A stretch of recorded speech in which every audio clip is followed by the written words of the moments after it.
Hi everyone. In this video we'll talk about the research design. Before starting to explain what are the research design, we will talk about the definition of methodology, method, research design, the different type of them, and the rationale, why it is important to have all of these concepts in research. And we will see or present different research design in qualitative and in quantitative research as well. Research methodology is the principle that governs how a research will deal with the problem. It's a general principle that gives you, in general, what type of principle, what type of strategy you imply in your study in order to solve the research question. And the most common classification under research methodology, usually they are quantitative, qualitative design. So we have qualitative research methodology, and we have quantitative research methodology. Now, what is quantitative? What is qualitative? Okay, qualitative research starts from the word quality, which mainly it's a description or descriptive. So the main idea here is to describe the attitudes or the experience, let us say, or the feeling, okay, of small group of participants, like 1, 2, okay, and it's mainly involve interview, case study, content, for example, analysis as methods. In quantitative, here it deals with the word quantity. So in this one, we quantify the study or the findings. So we quantify them. So it mainly involves statistics and numbers.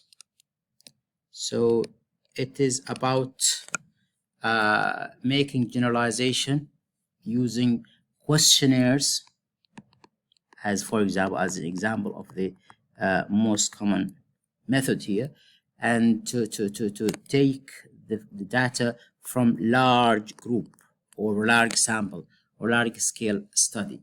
This is simply the difference between both design. Now, the third design here is mixed of both qualitative and quantitative, and we call it triangulation. Triangulation means that we use both qualitative and quantitative methods in one research. Okay, I'll give you an example of this.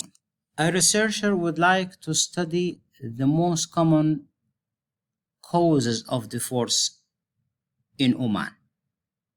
So he decided to interview 5 couples, already divorced couples, in order to investigate or to explore their attitudes.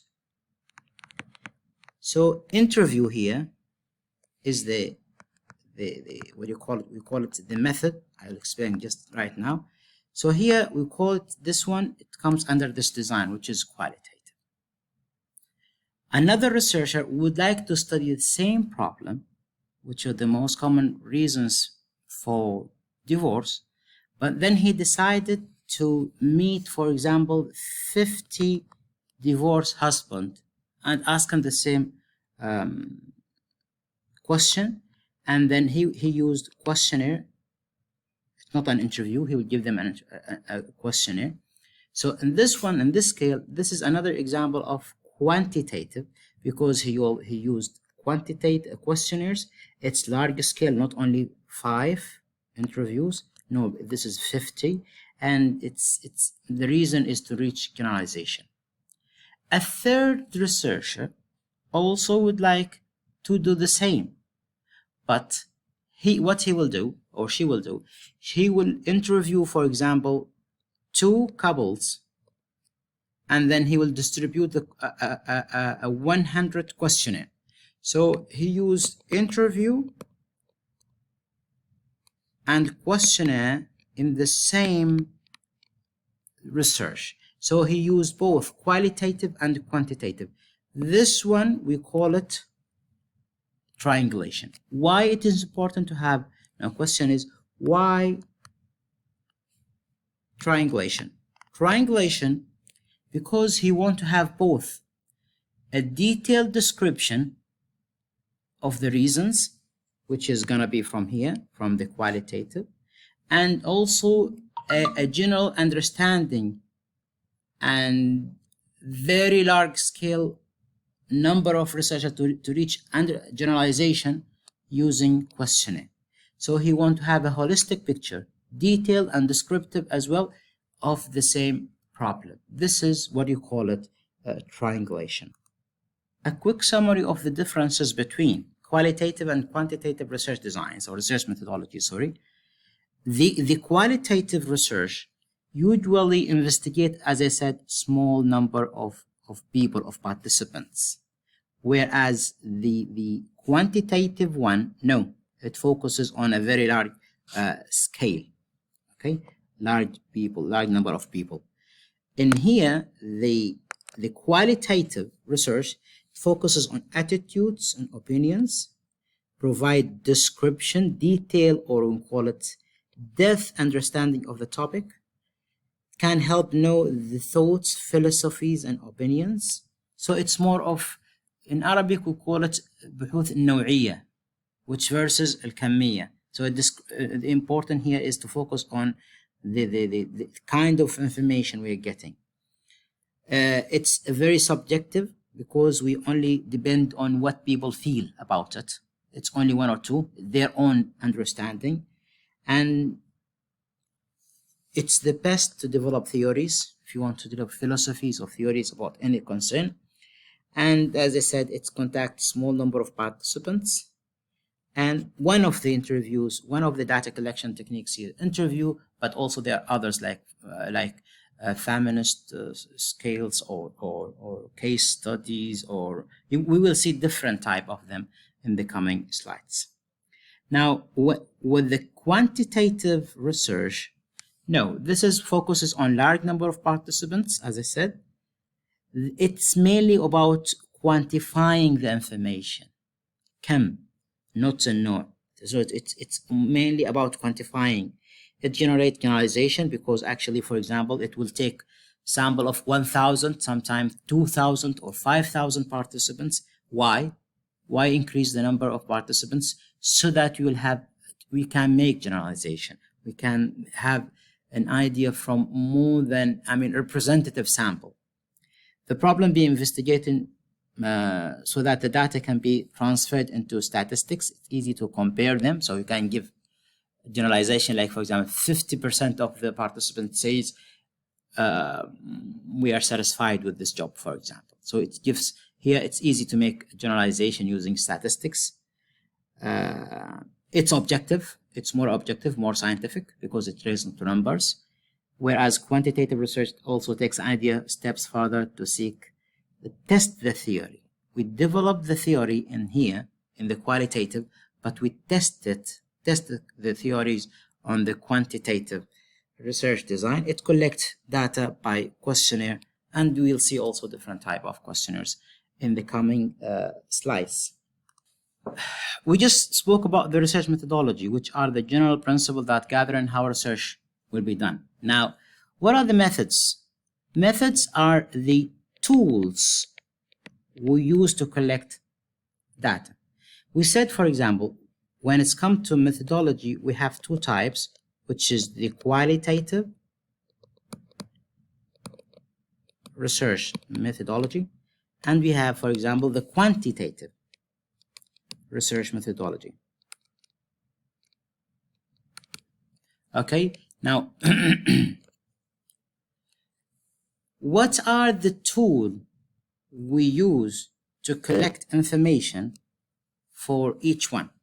As methodology here in the qualitative research, we depend on interview, for example. Okay, this is the most common one.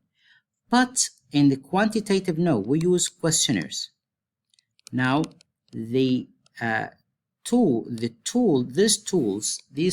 interview and questionnaire, why do we have them? They are tools to collect information, and these tools we call them methods. Okay, so this is the main difference between methodology and method. So it's clear that methodology are the principles that govern how to make a research, and then methods are the tool. Now, what is research design? It's very clear, it's very important to say that research design is the plan or the structure or the outline, one of these, to do any research. Prior to do or to build any house, usually you go to engineer asking for a sketch or for a draw. This draw will show you all the levels, starting from digging the ground to getting the keys of how you will build the house. It's the same thing. The skeleton of a research usually is reflected in the research design. So the research design mainly works as a plan or structure for an outline for how the research will be conducted. What is the research problem? What are the research questions? What are the objective? What type of participants? Your sample selection? What type of strategy you will use to collect the data and to analyze the data? So all of these steps. So research design is a general principle that indicate or describe the plan or the structure or the strategy of doing any research. For research design, mainly there are two main functions. The first function for research design is to identify the procedures or the logical arrangement required to undertake a study. This is number one. And number two, emphasize the importance of quality in all of these procedures. The importance of the quality, the validity, the objectivity, and the accuracy all of these procedures. So the first function, as I said, it identifies the developmental procedures. And these include, as an example, name the study design, choose one, provide detailed information about the different steps of a research, like how the population will be selected, how will study population be identified, will sample of the whole population be selected? Is it a sample of the whole population?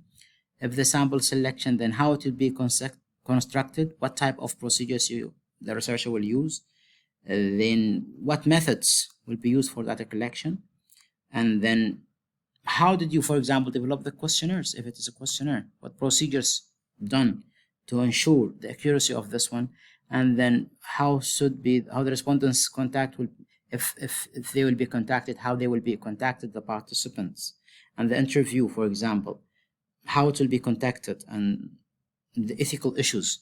All of these arrangements is identified in the structure, in the research design. And then also it's important to make sure that these procedures are done in the correct manner, in the correct way, and it has taken all the ethical concerns into account. So we have seen now in this one the difference between all of these concepts, important concepts in research: methods, methodology, research design, and how they are related. In the coming one, we'll see different type of research designs and how they are different when it's come to qualitative and quantitative research designs.